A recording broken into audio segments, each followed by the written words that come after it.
जी अस्सलाम वालेकुम, welcome back to new video. Pakistan से जिंदाबाद की सीरीज़ में आज हम स्वीडन के बारे में बात करेंगे। 2024 की स्वीडन इनटेक गुजर चुकी है। इसमें लेट एप्लीकेशंस कुछ ओपन है, लेकिन उसमें भी मोस्टली जो है वो डिस्टेंस लर्निंग के प्रोग्राम्स जो है वो चल रहे हैं। स्वीडन की जो एप्लीकेशंस हैं ये जनवरी में ओपन होती हैं। तकरीबन जो है वो इनका 1 माह का इनका टाइम होता है, विंडो फ्रेम होता है जिसके अंदर आपने अप्लाई करना होता है। अभी नेक्स्ट जो स्वीडन के लिए इनटेक आ रही है वो है 2025 की इनटेक, जनवरी की इनटेक। ठीक है, इसके एडमिशंस आज से ठीक जो है वो 1 माह बाद जून के अंदर ओपन होने वाले हैं। तो अगर आप स्वीडन 2025 के स्टार्ट में जाना चाह रहे हैं और स्वीडन अलाउ करता है और इसके क्या बेनिफिट्स हैं स्टूडेंट वीजा के हवाले से, वो सारा कुछ हम इस वीडियो में कवर करेंगे। वीडियो में मैं से आपको सब्जेक्ट्स भी बता रहा हूँ जिनमें एडमिशंस ओपन होने वाले हैं। ठीक है, और बड़ी केयरफुल सिलेक्शन के बाद मैंने जो है ये वीडियो आपके पास लेके आ रहा हूँ कि कौन से सब्जेक्ट्स हैं और कौन सी ऑप्शन है आपके पास 2025 में स्वीडन जाने के लिए। तो चलते हैं वीडियो की तरफ।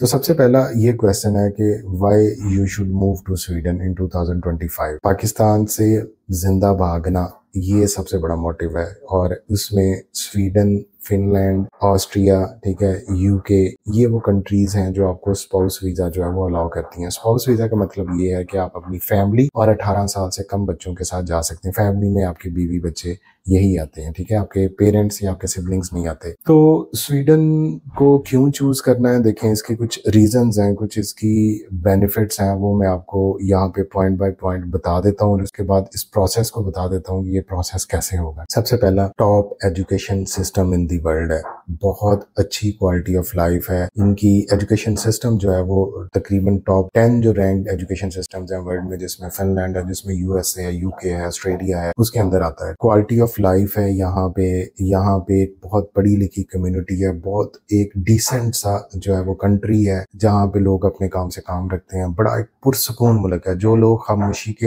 एक्स्ट्रा जिसे कहते हैं कि वो उस चीज को लाइक करते हैं कि कोई हमें छेड़े ना, कोई हमें तंग ना करे, तो उनके लिए स्वीडन एक बहुत अच्छी ऑप्शन है। जो कहते हैं ना पप्पू यार तंग ना कर, तो वो स्वीडन चला जाए। ठीक है, अब यहाँ पे इनका हेल्थ केयर और एजुकेशन सिस्टम, जब आप अपनी फैमिली और बच्चों के साथ जाते हैं तो उनके लिए फ्री है, बच्चों के लिए फ्री एजुकेशन है यहाँ पे। इसके अलावा बहुत ज्यादा पेरेंटल बेनिफिट्स हैं पे, जो है मैटरनिटी लीव जो है वो बहुत 1 साल तक मिल जाती है विद पे, और इसके अलावा यहाँ पे आपको बच्चों का एक ठीक ठाक अलाउंस मिलता है। तो स्वीडन में आपको ट्रांसपोर्ट, हेल्थ, एजुकेशन और फूड के हवाले से top notch quality of life मिलती है जो आप डिजर्व करते हैं। और जब आपके पास स्वीडन का वीजा मिल जाता है, आपके पास रेजिडेंस परमिट आ जाता है, तो आप एलिजिबल हैं शेंजन कंट्रीज के, बाकी without any control, without any border, जो आप 31 कंट्रीज हो चुकी हैं उनके अंदर आप ट्रैवल कर सकते हैं। और जब आपके पास पीआर यहाँ की मिल जाती है तो उसके बाद आप कहीं पे भी पूरे यूरोप में जो है वो विदाउट एनी रिस्ट्रिक्शंस जो है वो रह भी सकते हैं और वहां पे आप अपनी जॉब भी कंटिन्यू कर सकते हैं। स्वीडन जो है वो एक इनोवेटिव कंट्री है। एग्रीकल्चर साइंसेज के हवाले से, बायोलॉजिकल साइंसेज के हवाले से, इंजीनियरिंग के हवाले से, खास करके इलेक्ट्रिकल इंजीनियरिंग हो गई, तो ये इस कंट्री में काफी ज्यादा जो है वो रिसर्च बेस्ड प्रोग्राम्स हैं जहाँ पे इंटरनेशनल जो है वो रिकग्नाइज्ड है। इनमें स्पॉटिफाई भी स्वीडन की इजाद है, स्काइप जो है वो स्वीडन ने किया। इसके अलावा स्वीडन जो है वो ग्रांट्स और स्कॉलरशिप्स इंटरनेशनल स्टूडेंट्स को देता है, जिसमें एक आईएफएस ग्रांट भी है। ये 7th क्लीनिएस्ट जो है वो कंट्री है वर्ल्ड में। यहाँ पे आपको जो है वो बहुत नीट एनवायरनमेंट मिलता है, बहुत साफ सुथरा, बड़ा वेल ऑर्गेनाइज्ड जो है वो स्वीडन एक कंट्री है। तो ये काफी ज्यादा बातें मैंने आपको बता दी हैं कि जिनकी बेस पे आप पाकिस्तान से जो है वो स्वीडन के लिए अपनी ख्वाहिशात शुरू कर सकते हैं। अब स्वीडन में प्रोसेस कैसे होगा, स्वीडन की कॉस्ट कैसे, स्वीडिश क्रोना वहाँ की करेंसी है जो पाकिस्तानी तकरीबन 25 से 27-28 रुपए के राउंड अबाउट जो है वो सर्कुलेट करता है। स्वीडन के साल में 2 दफा एडमिशन होते हैं। जो मेजर एडमिशन है, जो इनकी सितंबर इनटेक या जिसको ऑटम इनटेक बोलते हैं, वो तो डेफिनेटली जनवरी में स्टार्ट होते हैं और उसके बाद ऑन एंड ऑफ मार्च तक जो है वो मोस्टली इनकी लेट एप्लीकेशन जो है वो आप कर सकते हैं 15 मार्च तक, क्योंकि ये टाइम जो है वो अप्रैल का एंड चल रहा है। तो अभी आपके पास जो नेक्स्ट आने वाली ऑप्शन है वो जनवरी इनटेक है, जिसके एडमिशन जो है वो जून में ओपन होंगे। 900 कोरोना, स्वीडिश कोरोना जो है वो एक एप्लीकेशन फीस है जो आपने जो पाकिस्तानी तकरीबन 22 से 23 हज़ार बनते हैं, वो यूनिवर्सिटी की एक एप्लीकेशन फीस है। इससे आप जो है वो 5 से 6 यूनिवर्सिटीज में अपने एडमिशन जो है वो अप्लाई कर सकते हैं। डॉक्यूमेंट्स की बात करें तो आपका पासपोर्ट बना होना चाहिए, आपकी पिक्चर होनी चाहिए वाइट बैकग्राउंड, आपके अटेस्टेड डॉक्यूमेंट्स हों जो HEC से हों और मिनिस्ट्री ऑफ फॉरेन अफेयर्स से हों। अगर हम बैचलर की बात करें तो वो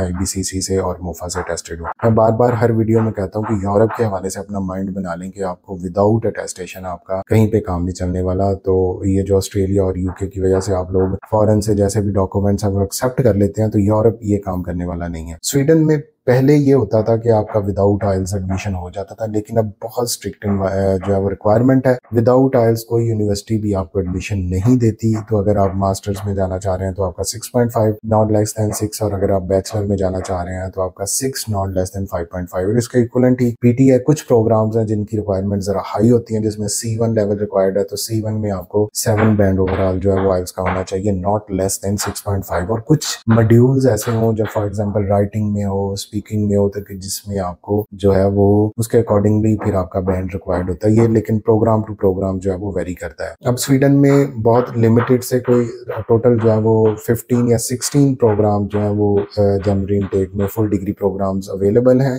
जो 120 क्रेडिट आवर्स के, और मोस्टली ये मास्टर्स के प्रोग्राम हैं, जिसमें बायोलॉजिकल साइंसेस के 3 से 4 प्रोग्राम्स हैं, इलेक्ट्रिकल इंजीनियरिंग के प्रोग्राम्स हैं, बिजनेस का प्रोग्राम भी है, डाटा साइंस भी एक प्रोग्राम है। तो ये कुछ तकरीबन 16 से 17 प्रोग्राम्स हैं जिनकी ऑन एन एवरेज फीस जो है वो तकरीबन पाकिस्तानी जो है वो फर्स्ट इंस्टॉलमेंट आपको जो है वो तकरीबन 10 से 11 लाख बनती है उसकी इनिशियल कॉस्ट, तो ये आपको पे करनी होगी। और ये है कि स्वीडन बहुत अच्छी डेस्टिनेशन आपके स्पाउस को साथ में अलाउ करता है, आपके बच्चों को अलाउ करता है। पाकिस्तान से इसकी एम्बेसी इस टाइम पे वर्किंग नहीं है, आपको इथोपिया जाना पड़ता है। उसकी भी कॉस्ट मैं एक ऑलरेडी वीडियो में बता चुका हूँ। इस वीडियो की डिस्क्रिप्शन में भी मैं 2 वीडियोस पोस्ट कर रहा हूँ जिसमें मैं स्वीडन के बारे में ऑलरेडी बात कर चुका हूँ। तो जो बच्चे भी 2025 में स्वीडन के लिए इंटरेस्टेड हैं वो हमसे इस नंबर पे रब्ता कर सकते हैं। अभी से प्रोसेस शुरू करेंगे, अभी से अपनी डॉक्यूमेंट्स देंगे, अभी से अपनी प्रोफाइल को according to that university program select करेंगे, तो फिर आपका एडमिशन होगा। ये कोई हलवे की प्लेट नहीं है कि आपने एन मौके पे जो है वो ऑर्डर दिया और आपको एडमिशन जो है वो मिल गया।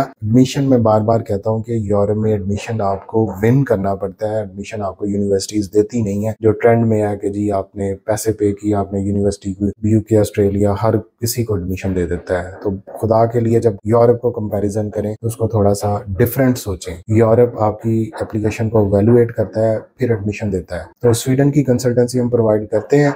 आप हमें इस नंबर पे कांटेक्ट करेंगे, हम आपको बता देंगे कि क्या प्रोसेस है। अगर आपकी समझ में आएगा यू कैन प्रोसीड फर्दर। और मोस्टली बाय मेहरबानी टेक्स्ट मैसेजेस किया करें, डायरेक्ट कॉल करने से अवॉइड करें। ये हमारे लिए पॉसिबल नहीं है कि इतने ज्यादा मैसेजेस कॉल होती हैं कि हम उनको जो है हर टाइम पे टू द पॉइंट के जो है वो उसको जो रिस्पॉन्ड कर सकें। Thank you so much.